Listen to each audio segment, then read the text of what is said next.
All of our kits come with self-tapping screws, makes it nice and easy. So he's punching this first one centered underneath the main drain. Key is do not over tighten, so when that drill starts getting close, that screw's running out of threads, back off a little bit.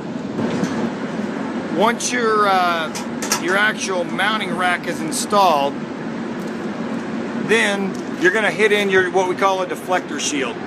If you kind of look back at this, you can see that grease will hit that deflector shield, and it has a V shape to it that'll bring that grease down to the middle of the rack system. Okay, I wanted to mention a couple of key features that we've got with the flush mount mounting bracket that we use, which is the orange bracket here. One thing that's really nice about this is sometimes your curbs come out and they don't necessarily sit nice and straight. Maybe when you put your rack system in place, you may find that the curb makes it run downhill, or rather it may go uphill. So one thing that's nice about this is the way we've developed these feet is if you'll come in, you just kind of pry up on these feet. We're going to try and make this thing lean up. Just exaggerate a little bit. What this is going to do is it's going to change your pitch. I don't know how well that video is showing, but the rack system's actually coming up in the air a little bit in the front end. Now if we remove the rack back, we kind of pull these things back down and square it back up. Little needle nose pliers, vice grips. That take a lot of torque. You kind of bend that piece back down. Now, whenever he hooks up his rack, I'm going to try and see if I can get the action of this right here. Pull back out one more time. Okay, now watch, he's going to come back in this adapter. See how that receiver just kind of pins that back in, and it rests right here on that foot. Now, one thing that was a little bit unique about this brand new install that we did was we've already got a factory hinge installed that made us push technically this rack system a little bit off-centered. So if you look, this box sits just a little bit to the left of center.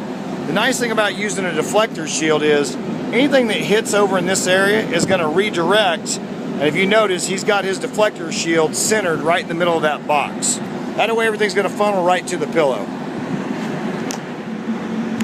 Alright, next step is to install the actual oil absorbent pillow inside of your rack system. Now if you'll notice, we bag every pillow from Driploc. It's not just so we can keep the material inside of the pillow during shipment, it's actually so you can reuse this bag. If you were doing a filter replacement, you got a nice bag that you can turn around and use to throw away all your dirty debris and things like that. So hang on to those as much as you can. Now, what's important about a pillow, you notice these things get a little bit on the dusty side, and what he's going to do is he's going to work this pillow out nice and flat. In other words, we want the media inside of it to be nice and flat or even across it. He's going to set it down inside the rack system. He's going to tuck those corners in, and the key is right there. The key is he's working a bowl or a funnel shape down into the middle of the rack.